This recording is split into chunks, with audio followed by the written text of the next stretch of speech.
He's travelled the world, guarding A-list celebrities, and he's now the Director of Operations for the US-based 360 Worldwide Security. Glen, thanks for joining us this evening. Hi, good afternoon, Lisa. Glen, Brussels have been on a heightened state of alert for some time, so to an extent the security services will have been prepared for this that's happened today. Yeah, they've been taking a lot of precautions over the past 12 months, countering any threats that have been arising. But unfortunately, yet again, we've encountered another issue, and it's unfortunately took the lives of 30 innocent people, 30 plus. Absolutely. I mean, what will be the priority for the Belgian security services now in the immediate aftermath of this? I think right now the Belgians will be focusing on locking down the country from the borders, even though there's no effective borders in place. They'll be pretty much just locking it down as best they can and going after any new leads based on this recent attack. And I mean, the Foreign Office this afternoon has said it's updating its travel advice for Belgium. It advises against all but essential travel to Brussels. Does that suggest that they're expecting further attacks? I think the media play a lot in hyping things up, but the government will certainly have raised their terror alert.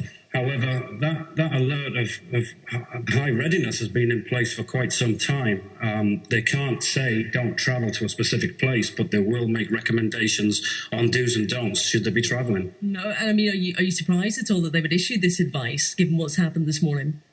Not at all. I think it's a requirement for them to do that now, and it doesn't just pertain to Belgium, unfortunately. It's, across Europe. Yeah, obviously, Glen, I mean, outside security is clearly very, very strict, but there is nothing to stop somebody intent in causing this level of destruction just walking into a building and detonating explosives. Can you see that as changing in the future? Do you think maybe we would see increased security landside?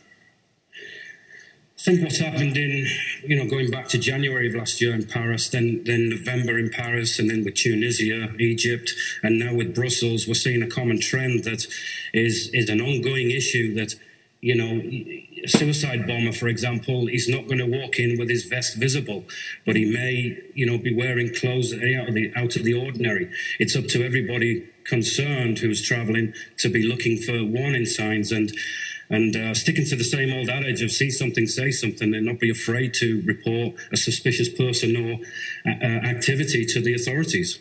Absolutely. I mean, could you see a similar attack taking place in UK soil, Glen?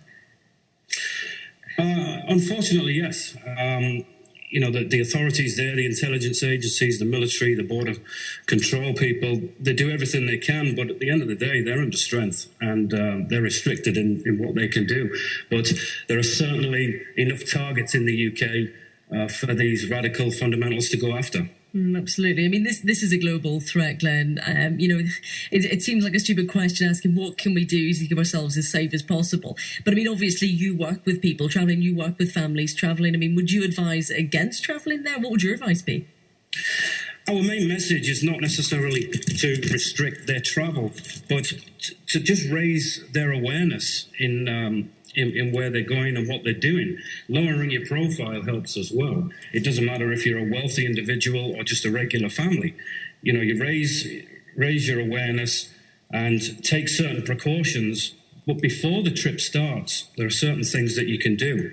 Both the United States State Department website and the Foreign and Commonwealth Office website in the UK are fantastic resources for people to look at do's and don'ts and areas to avoid before any trip.